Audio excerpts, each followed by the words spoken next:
En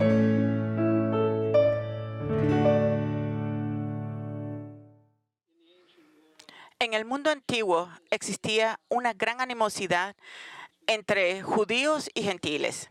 El pueblo judío menospreciaba a los gentiles por vivir vidas escandalosas e inmorales, y los gentiles despreciaban al pueblo judío por su actitud de arrogancia, condescendencia, creyendo ser superiores en todos los sentidos. Y nada mejor ilustra el orgullo pecaminoso y la arrogancia del pueblo judío que el hecho de que cada mañana, al despertar, un hombre oraría estas palabras: Dios, te agradezco que no me hayas hecho gentil, mujer o esclavo.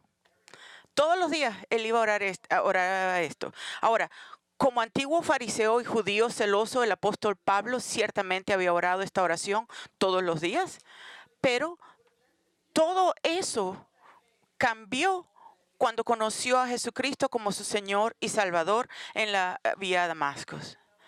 Verán, Cristo no solo salvó el alma de Pablo, sino que comenzó a transformar su carácter. De modo que ahora Pablo reconoció que no era mejor que nadie.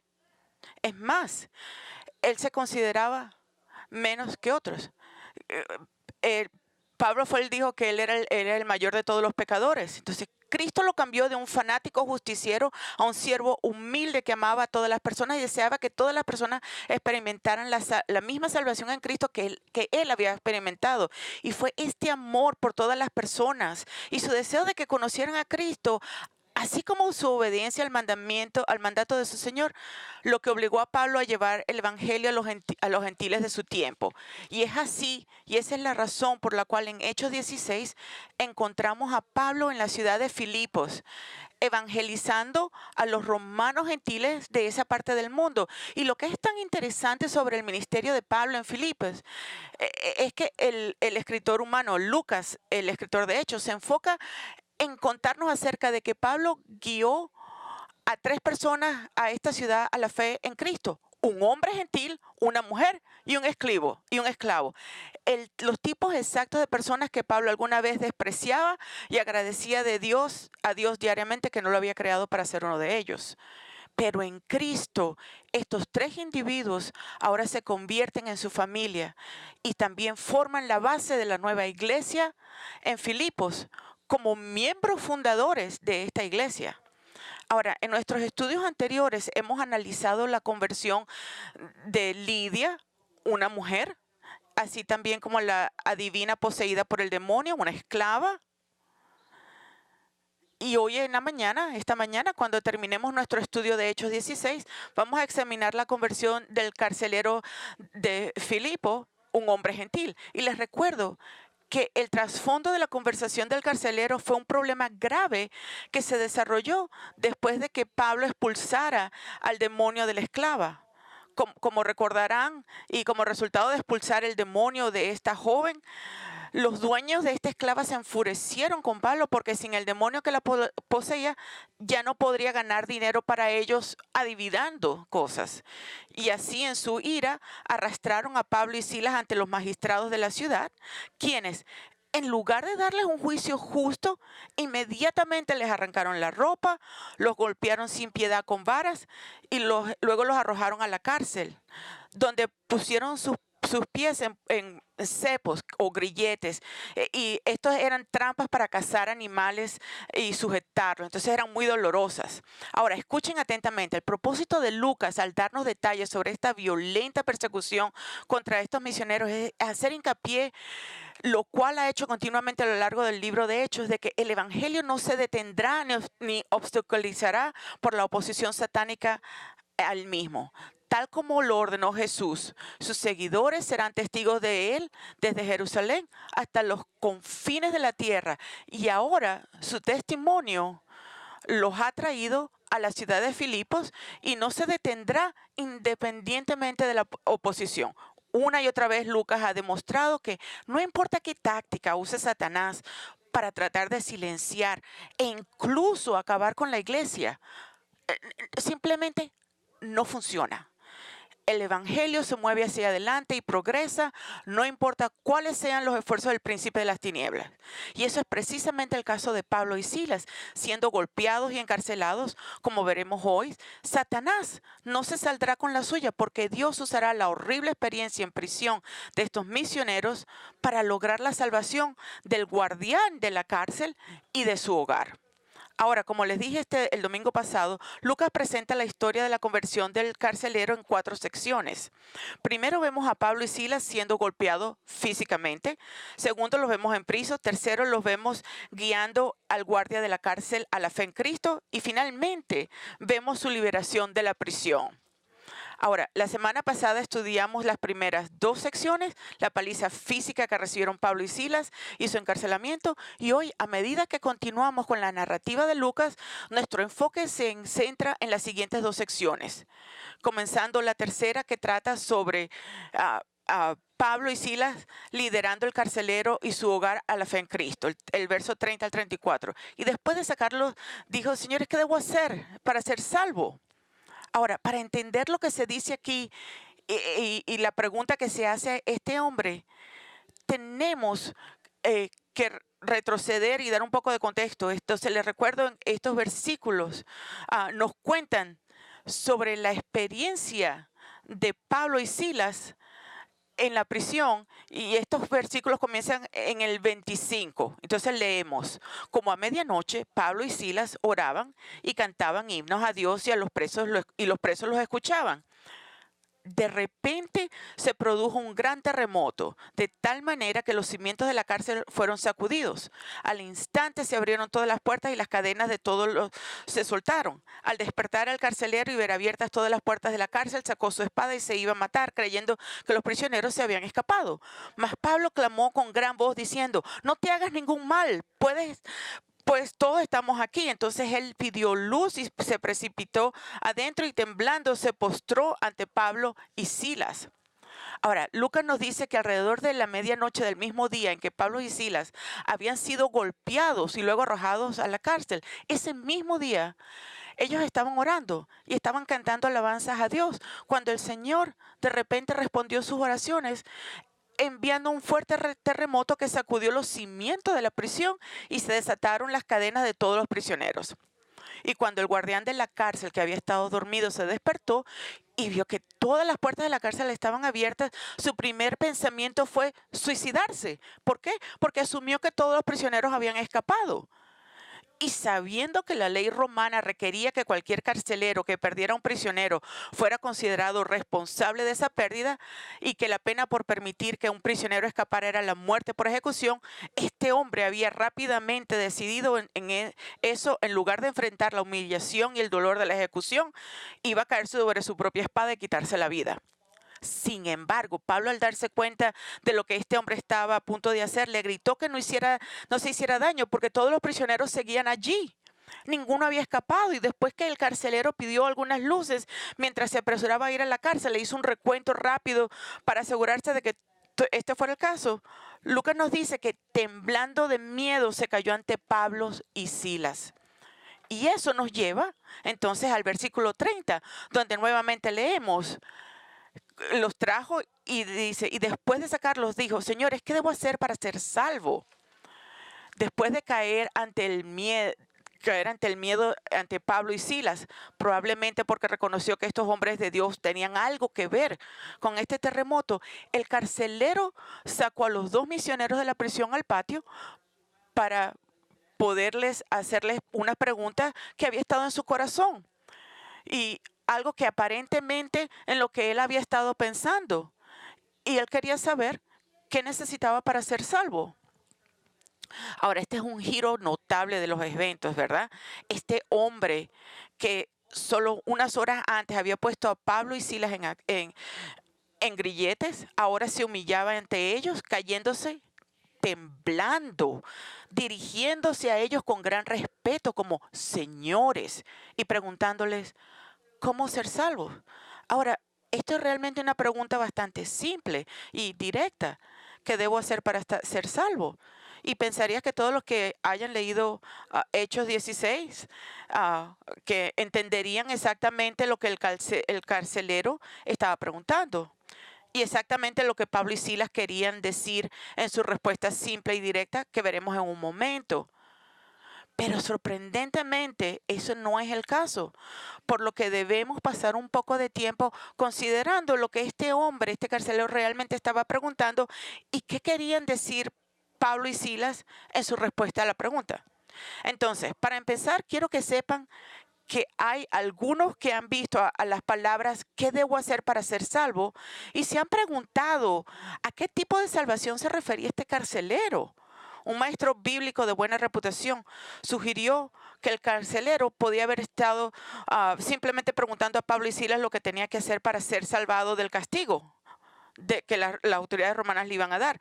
Aunque este maestro en particular dijo que duda que este sea el caso del carcelero que había preguntado. Sin embargo, él ha escrito estas palabras. Entonces, ¿qué estaba pensando el carcelero? Él podría haber estado diciendo, mira, estoy realmente en problemas con las autoridades romanas porque mi prisión está en ruinas y mis prisioneros están a punto de escapar. ¿Cómo puedo ser salvado de las consecuencias de esto? Ustedes, los prisioneros, le dirán a las autoridades que no fue mi culpa. O sea, la idea es que este hombre está preguntando a Pablo y Silas cómo estar a salvo. Lo que tenía que hacer para mantenerse físicamente seguro y no perder la vida a manos de las autoridades. Escuchen, la razón por la que sabemos que este hombre no estaba preguntando a Pablo y Silas cómo podía salvarse de ser castigado por las autoridades romanas es simplemente porque no recibiría ningún castigo por parte de sus superiores, ya que ninguno de los prisioneros habían escapado. Él no estaría preocupado por eso. No tendría ningún sentido preguntarles cómo salvarse del castigo cuando sabía que no habría castigo. Y además, sería una tontería de su parte preguntarle a Pablo y Silas, dos prisioneros, qué tenía que hacer para evitar ser castigado por quienes tenían autoridad sobre él. Es simplemente eso sería una tontería. Ciertamente no tenían influencia con las autoridades romanas y la razón final por la que sabemos que este hombre no estaba pidiendo ayuda para evitar el castigo de sus superiores es porque al responderle, lo cual veremos en unos momentos, Pablo y Silas no dicen nada acerca de ser salvado del castigo humano. Si era lo que estaban preguntando, entonces ¿por qué no correspondieron?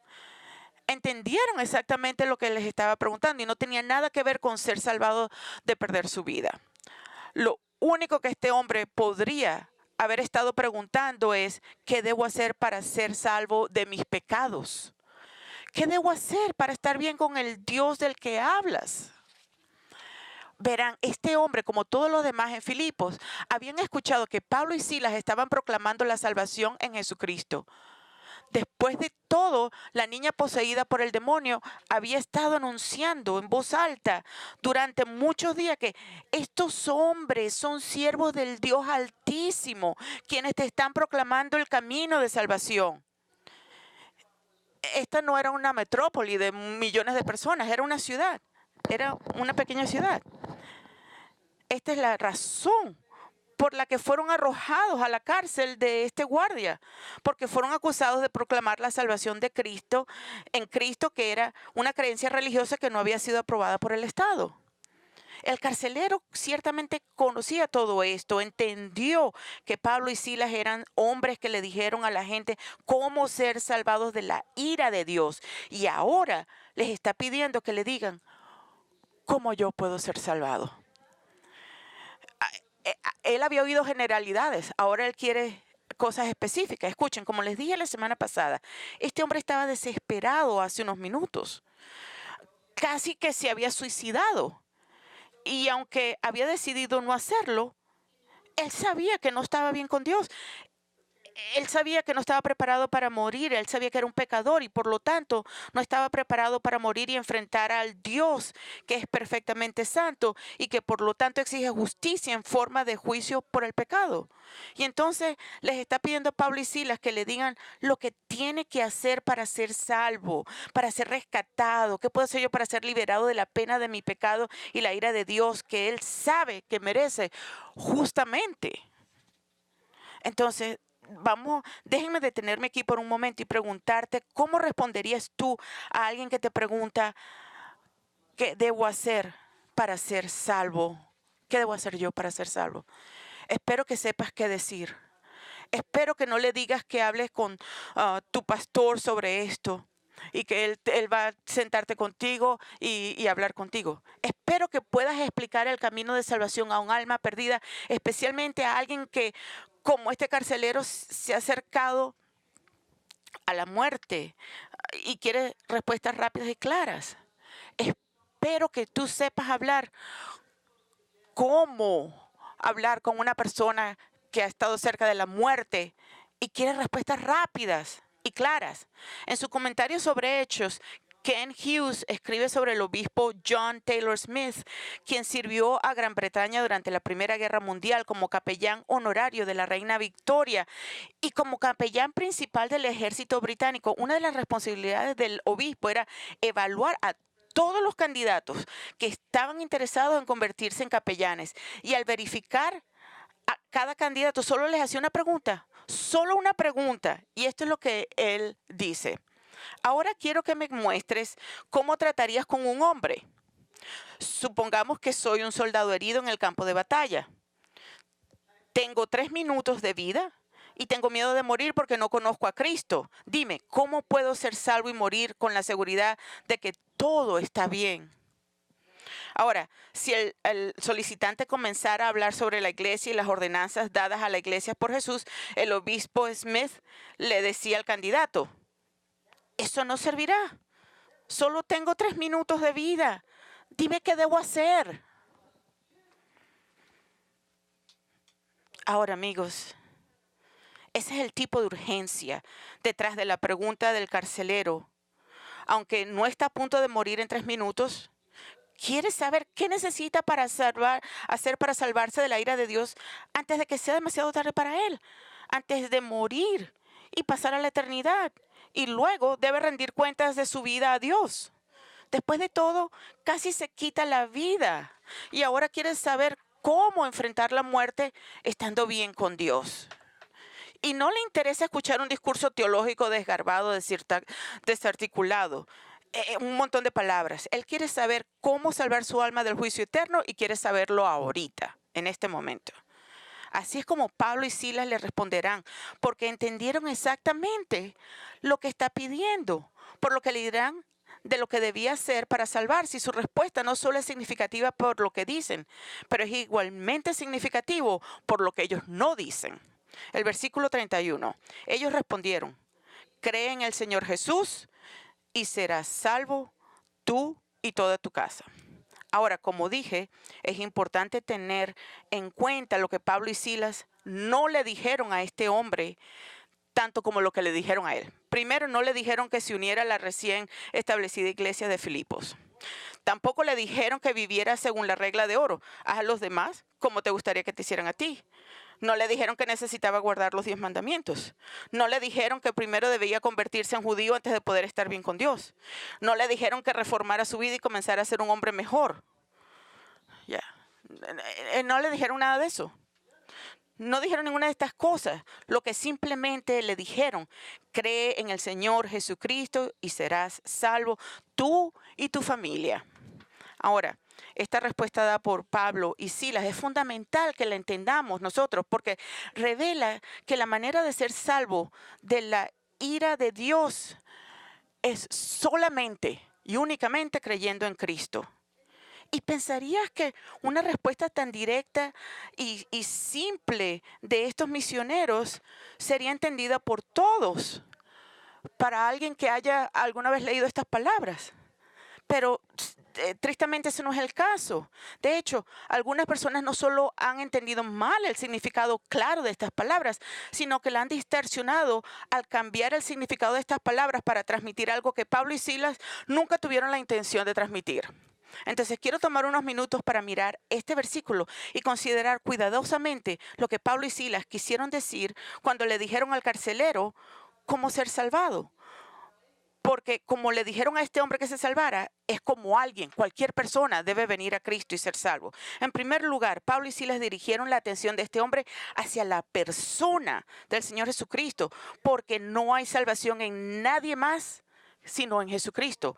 Hechos 4:12 dice, y en ningún otro hay salvación, porque no hay otro nombre bajo el cielo dado a los hombres en el cual podamos ser salvados. Verán, la salvación está en una persona, no en una religión o incluso en un sistema de creencias. Está en una persona, y esa persona es el Señor Jesucristo. Jesús dijo en Juan 14:6, yo soy el camino, la verdad y la vida. Nadie viene al Padre sino por mí.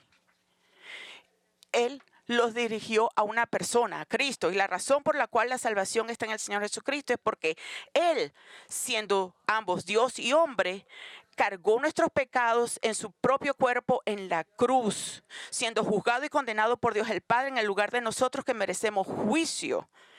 Y en la misericordia de Dios no experimentamos ese juicio porque Cristo lo experimentó por nosotros. Y es por eso que la segunda cosa que Pablo y Silas le dijeron al carcelero acerca de ser salvo es que necesitaba creer en el Señor Jesucristo. Entonces, ¿qué significa creer en Cristo? Escuchen con mucha atención. Significa mucho más que estar intelectualmente de acuerdo con el hecho de que Cristo murió por los pecadores. Significa que sabiendo que Cristo murió por los pecadores, ha depositado su confianza, tú has depositado tu fe, tu dependencia en Él y su muerte en la cruz como la única base. Porque Él murió por ti personalmente y su muerte en la cruz como la única base para que vayas al cielo. Porque la muerte de Cristo resolvió la única cosa que nos podía alejar del cielo, nuestro pecado. Entonces Pablo y Silas dejan muy claro que alguien es salvo por la fe y solo por la fe en Cristo. Pero noten esto, porque esto es precisamente donde algunos han torcido las palabras de los misioneros al enseñar que dicen, ya que Pablo y Silas no le dijeron a este hombre que se arrepintiera, o sea, que dejen su pecado, lo que significa abandonar el pecado. Entonces eso prueba que el arrepentimiento no es necesario para la salvación. Ese arrepentimiento no es parte de la fe, pero llegar a esta conclusión, solo porque los misioneros no usaron la palabra arrepentimiento al hablar con el carcelero, es ignorar completamente el contexto de este pasaje, así como el resto de las escrituras. Con respecto al contexto de este versículo, John MacArthur escribe en su libro, un gran libro, si no lo tienen, por favor, deberían leerlo, La fe que funciona, estas importantes palabras. El carcelero sabía muy bien el costo de ser cristiano. Obviamente, también estaba preparado para arrepentirse. Estaba a punto de quitarse la vida cuando Pablo lo detuvo. Claramente había llegado al final de sí mismo. Además, Pablo le dio una presentación del Evangelio más extensa que la que tenemos registrada en Hechos 16:31. El 25:32 dice, y le hablaron la palabra del Señor a él y a todos los que estaban en su casa. Finalmente, el carcelero se arrepintió. Él demostró su arrepentimiento por sus obras. El pasaje no puede usar para probar que Pablo predicó el Evangelio sin llamar a los pecadores al arrepentimiento. Además, Pablo dejó muy claro en otros lugares de la Escritura que el arrepentimiento y la fe son inseparables.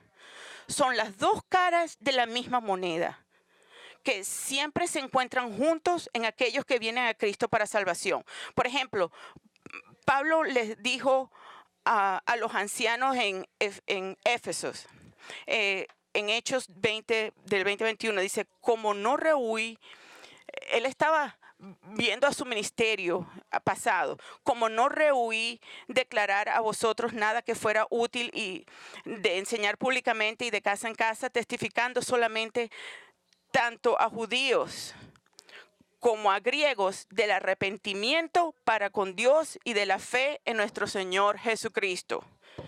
Pablo dijo, los que les prediqué fue arrepentimiento y fe.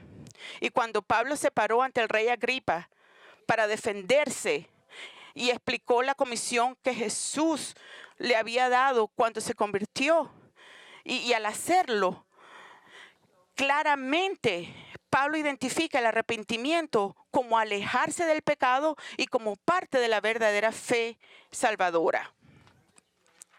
Les leo en Hechos 26, versículo 17 en adelante. Librándote del pueblo judío y de los gentiles, a los cuales yo te envío, para que abras sus ojos a fin de que se vuelvan de la oscuridad a la luz y del dominio de Satanás a Dios, para que reciban por la fe en mí el perdón de los pecados y herencia entre los que han sido santificados.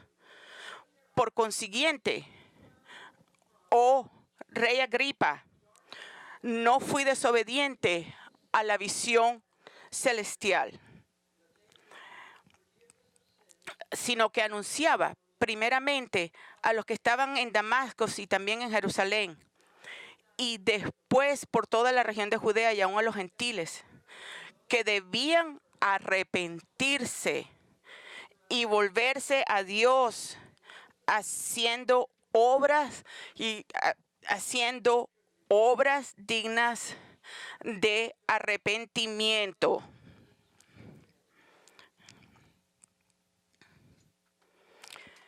Ustedes la están escuchando de Pablo. Lo hizo, lo dice claramente. Él enseñó el arrepentimiento como algo esencial de la fe que confía en Cristo para la salvación. De hecho, al recordar mi propia conversión cuando tenía 18 años, yo no conocía términos como arrepentimiento y fe salvadora, pero conocía el concepto de arrepentimiento porque no quería seguir viviendo como había estado viviendo. Yo no quería estar a cargo de mi vida. Yo no quería estar continuando y viviendo una vida de pecado y rebelión a Dios y así sin conocer el término teológico arrepentimiento. Yo me arrepentí y me volví a Cristo para salvarme.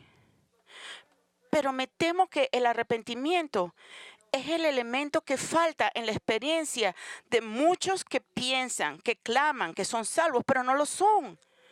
Es posible que hayan rezado la oración de los pecadores por la salvación, pero nunca han renunciado a su pecado y la forma en que han estado viviendo. Y por lo tanto se han engañado a sí mismos al pensar que son cristianos cuando no lo son. Entonces examina tu corazón y asegúrate de que tu fe no sea simplemente un acuerdo mental con algunas verdades bíblicas acerca de Jesús. Asegúrate de haber abandonado la rebelión a Cristo y de haber depositado tu confianza en Él para tu salvación, así como reconociendo que es el Señor. Estos son los elementos de una verdadera salvación. Ahora, además de dirigir al carcelero a la persona de Jesucristo y decirle que necesitaba creer en Cristo para la salvación, la tercera cosa que Pablo y Silas le dijeron al carcelero es que si creía en Cristo, entonces sería salvo. Y lo que querían decir con esto es que la persona que viene a Cristo para su salvación del juicio ciertamente será salvada de la ira eterna de Dios, porque Jesús no rechaza a nadie que venga a Él para ser salvo. Él no quiere. Él quería saber, el carcelero quería saber, ¿qué debo hacer? Y Jesús dijo en Juan 6:37, todos los que el Padre me da vendrán a mí y el que viene a mí no lo rechazo. ¡Qué gran verdad! Tú vienes a Cristo por la salvación y Él no te va a rechazar. Tienes que venir en sus términos, arrepentimiento, con fe, pero Él no te va a rechazar. Hazlo. Entonces, esto es lo que querían decir Pablo y Silas cuando respondieron a la pregunta del carcelero. ¿Qué debo hacer para ser salvo? Dijeron, cree en el Señor Jesucristo y serás salvo. Pero quiero notar que agregaron algo al final de su respuesta. Agregaron las palabras usted y su familia y su hogar. Ahora, querían decir con esto que si el carcelero creía en Cristo, entonces todo su hogar, que incluiría a su familia y a sus sirvientes, se salvarían automáticamente. Eso es lo que está diciendo Pablo y Silas, que su fe será suficiente para salvar a toda su casa. Y todo su relativo. No, en absoluto no. La salvación no funciona de esa manera, es solo de manera individual. Los misioneros simplemente dicen que si él cree en Cristo, entonces será salvo. Y si los miembros de su familia llegan también a creer en Cristo, entonces también ellos serán salvos. Y vamos a ver que ellos creyeron, fueron salvos. Pero no es algo automático porque un miembro de la familia creyó. Esto es precisamente por eso que leemos el siguiente versículo, que Pablo y Silas explicaron el evangelio con más detalle al carcelero y a su familia, el verso 32. Y le hablaron la palabra del Señor junto con todos los que estaban en su casa. Después de decirle que la salvación es creer en el Señor Jesucristo, el carcelero reunió a los miembros de su familia alrededor de Pablo y Silas. Probablemente porque todos estaban parados afuera de su casa, ya que había habido un terremoto. Y como se reunieron, estaban todos parados allí. Pablo y Silas, el carcelero dijo, ven aquí, vengan para que escuchen esto. Pablo y Silas tuvieron la oportunidad de explicar más completamente el plan de salvación, no solo a él, sino a todos los miembros de su familia, a sus siervos. Y sin duda, entrar en más detalles sobre asuntos como el pecado, la deidad de Cristo, la santidad y juicio de Dios, el arrepentimiento, cosas como esta. Y como resultado de su testimonio del Evangelio, el carcelero llegó a la fe en Cristo, así también como su familia, y dieron evidencia inmediata de que su salvación fue genuina por lo que hizo a continuación. Noten, leemos en versículos 33 y 34 de Hechos 16. Y él los tomó en aquella misma hora de la noche y les lavó las heridas. Enseguida fue bautizado él y todos los suyos. Llevándolos a su hogar les dio de comer y se regocijó grandemente por haber creído en Dios con todos los suyos. Él creyó, ellos creyeron. Y ahora lo ves, la transformación inmediata que tuvo lugar en la vida del carcelero después de depositar su confianza en Cristo. Y estas acciones son partes del fruto del arrepentimiento de este hombre, la evidencia de su salvación. Ahora, preste mucha atención porque en principio estos son el mismo tipo de evidencias que deberían estar en tu vida si realmente has creído en Cristo para la salvación. Primero que nada, lavó las heridas de Pablo y Silas. Este hombre que solo una hora antes puso los pies de los misioneros en grilletes dolorosos porque no se preocupaba por ellos. Solo eran simples delincuentes comunes que deberían ser tratados con dureza y severidad como prisioneros. Pero ahora los trata con gran ternura y cuidado. ¿Y por qué? ¿Por qué lo hace? A él los habían azotado, pero él limpió sus heridas. ¿Y por qué lo hace? Porque ahora son sus hermanos en Cristo. Y Él les está mostrando amor fraternal. No había ningún judío en esta ciudad, porque ni siquiera había una sinagoga en esta ciudad, en Filipos. Y Él estaba ayudando a un judío. Y esto es exactamente lo que Jesús dice. Es la marca de ser uno de sus discípulos. En Juan 13:35, en esto conocerán todos que sois mis discípulos, si tenéis amor los unos a los otros. Entonces, tú tienes este tipo de amor por los demás creyentes.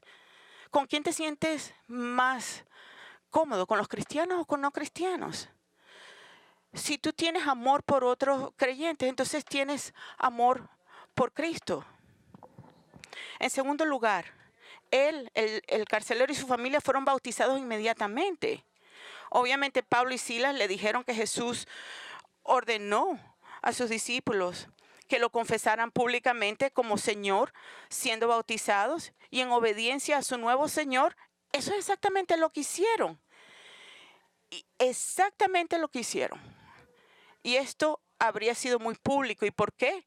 Porque todo en la comunidad estaba a la intemperie para que otros lo vieran. Porque como acababa de ocurrir un terremoto, toda la gente habría estado despierta y parada fuera de sus hogares hablando. Así que todos hubiesen estado allí y viendo a este hombre y a toda su casa siendo bautizados y hubieran entendido que el carcelero se habían convertido en cristianos, él y su familia. Tercero, el carcelero llevó a Pablo y Silas a su casa y les sirvió una comida. ¿Y por qué es esto tan significativo? Porque una de las evidencias de ser un verdadero cristiano es demostrar hospitalidad, que es mostrar a los extraños. Y eso es exactamente lo que hicieron estos hombres. Y en Santiago nos dicen, en Santiago 2, dice, ¿de qué sirve Hermanos míos, si alguno dice que tiene fe pero no tiene obras, ¿acaso puede esa fe salvarlo?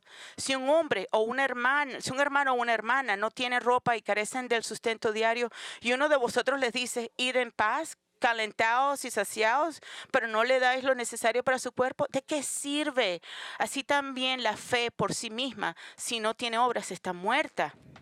Lo que este hombre hizo fue que él demostró su fe por su obra de hospitalidad. Qué gran verdad. Él le dio su comida, los invitó a su casa, les mostró su fe en su trabajo. La cuarta evidencia de que la salvación de este hombre, así como la de su hogar, es que se regocijaron mucho. Más temprano en la noche este hombre estaba listo para quitarse la vida, pero ahora se regocija. Y su alegría no es porque ninguno de los prisioneros escapó y su vida se salvó. Es porque ha creído en Cristo y ahora sabe que está salvado. Ahora tiene el mismo tipo de alegría que hizo que Pablo y Silas cantaran alabanzas a Dios mientras estaban en la cárcel. Amigos, este hombre realmente fue transformado por la gracia de Dios y sus nuevas acciones y actitudes son las evidencias. Eran nada más minutos. Su actitud era la evidencia que eran una nueva persona. La pregunta es, y lo que le hago a ustedes, ¿hay evidencia en tu vida de salvación? ¿Ah? Tú que conoces a Cristo, ¿amas y sirves a otros cristianos con el mismo deseo? ¿Has sido bautizado públicamente como creyentes? Van a haber 4 personas esta noche que se van a bautizar. Si tú eres creyente y no has sido bautizado, tú tienes que bautizarte.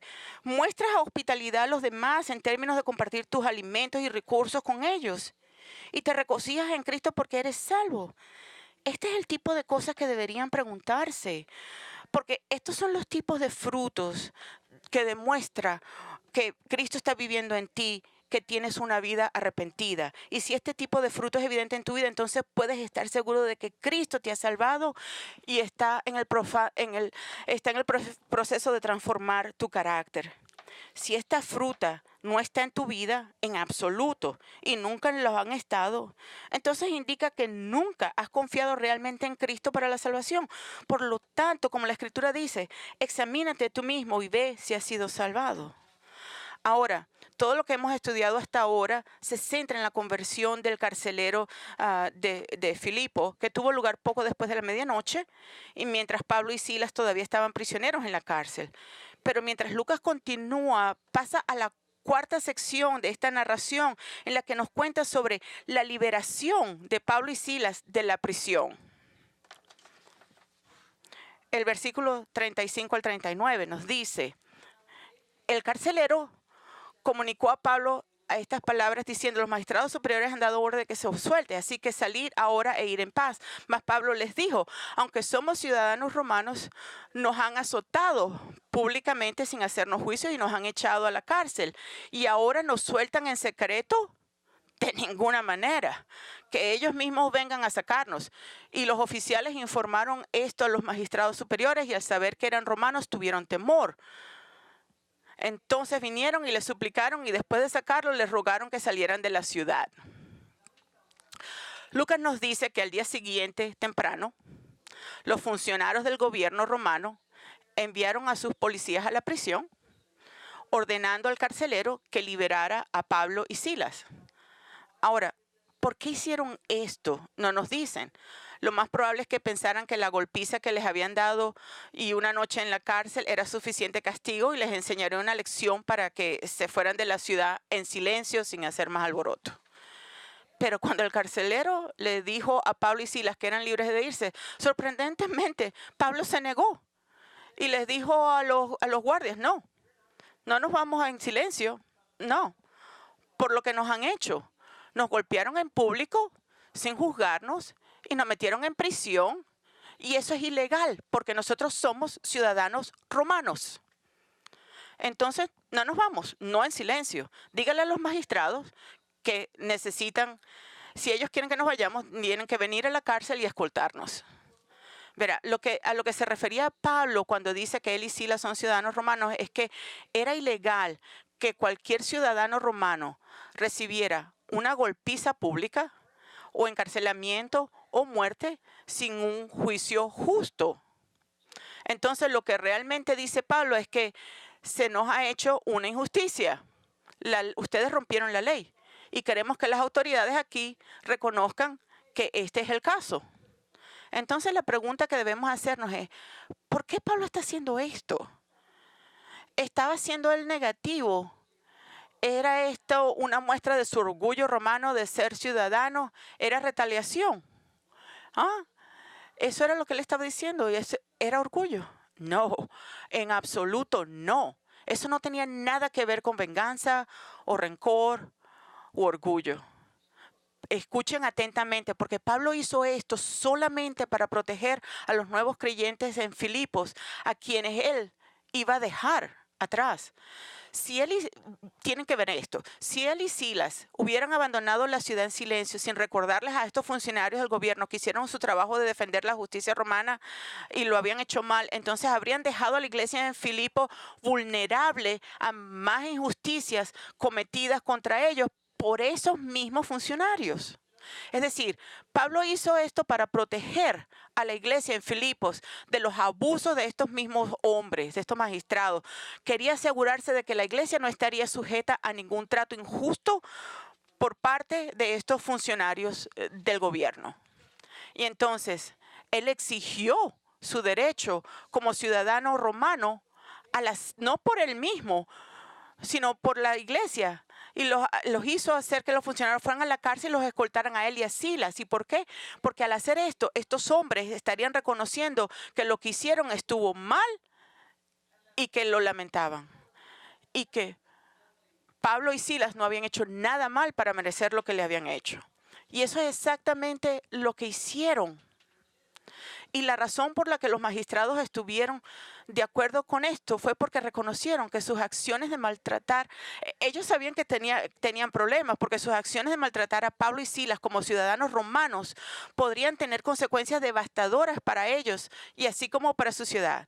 Si Roma se enteraba de esto, no solo podrían perder sus empleos, pero Roma podría retirar el estado de Filipos como colonia romana.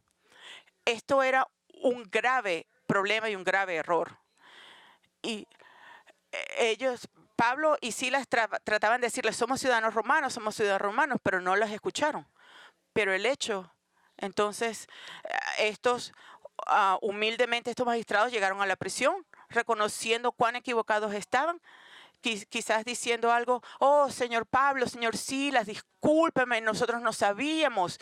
Y los escortaron fuera de la ciudad, afuera de la prisión, reconociendo así su inocencia. Pero ellos continuaban rogándole a los misioneros que abandonaran su ciudad, sin duda, porque ellos no querían que surgiera ningún otro disturbio. Entonces Pablo y Silas acordaron salir de la ciudad, pero no hasta que hicieran una cosa de lo que Lucas nos habla cuando cierra el capítulo en el versículo 40. Ellos salieron de la prisión y dice, cuando salieron de la cárcel fueron a casa de Lidia y al ver a los hermanos los consolaron y partieron. Lidia era una mujer que era adinerada y aparentemente había abierto su hogar para la nueva iglesia se reuniera allí. Y entonces, en vez de pedirles a ellos que los ayudaran porque habían sido golpeados, no, y que habían estado en la cárcel, no, ellos fueron los que le dieron ánimo a los nuevos creyentes. Pablo siempre está cuidando a los demás. Su corazón de pastor siempre se pone a las ovejas primeros y nunca su propio bienestar. Él siempre pensó en su protección contra el acoso del gobierno. Él no quería que la iglesia en Filipos fuera perseguido, aunque él había sido el perseguido. Y entonces otra vez él se aseguró que sintieran alentados a pesar de que él había sido perseguido. Una vez más vemos que a pesar de la intención de Satanás de obstaculizar el evangelio y dañar a la iglesia, él falló. Dios usó esta persecución no solo para llevar al carcelero y su familia a Cristo, sino para asegurarse de que esta nueva iglesia de nuevos creyentes no fuera molestada por funcionarios gubernamentales injustos. Y los que forman esta iglesia eran gentiles, mujeres y esclavos, porque el evangelio es para todos los que ven su necesidad de Cristo. Tu lugar en la sociedad no significa nada. Entonces, tú ves tu necesidad de Cristo. El carcelero lo hizo. Era un hombre que sabía que no estaba listo para morir y quería saber cómo ser salvo. Espero que tú también, que seas un creyente, pero si no eres un creyente y quieres saber más acerca de salvación, nosotros vamos a cerrar el servicio. Ven al frente y vamos a tener a nuestros pastores aquí que les gustaría y lo harían con mucho cariño explicar la salvación en más detalle. Ahora, si tú afirmas que conoces a Cristo, entonces asegúrate de que hayan evidencias en tu vida de que lo conoces, que se puedan ver. Amor por los hermanos, obediencia a los mandamientos de Cristo. Estos son algunos de los frutos del arrepentimiento. Si tú los tienes, estás asegurado de que tú eres salvo. Pero si no, entonces no. Vamos a cerrar en oración. Padre, te damos gracias por la historia de este hombre y de su hogar, que tan amablemente tú lo aceptaste y con tanta desesperación quería la salvación. Él sabía que no estaba listo para morir, pero tú le diste salvación. Te pedimos, Señor, que aquellos aquí que nunca han confiado en Cristo, que hoy sea el día de salvación. Para aquellos que nosotros que hemos confiado en ti, que nosotros tengamos la seguridad de que somos salvos. Que cuando veamos nuestras vidas, veamos si Cristo nos ha cambiado, dándonos cuenta de que la evidencia es parte de eso, pero que en el amor a Cristo y nosotros recordamos que Él murió por nosotros. Ese es el ancla de nuestra alma. Entonces, oro por aquellos que no están seguros, que el servicio hoy los haya ayudado, tu palabra. Te pedimos, Señor, de que tú nos ayudes a entender estas verdades, considerarlas, meditar en ellas, tener estas verdades permear nuestro ser, nuestra alma, nuestro corazón, sabiendo que tú estás en el trono. Y aunque persecución hay en todo el mundo, es real, es violenta en muchos lugares, pero tu evangelio avanza. Te damos gracias y que los mantengas. En el nombre de Jesús. Amén.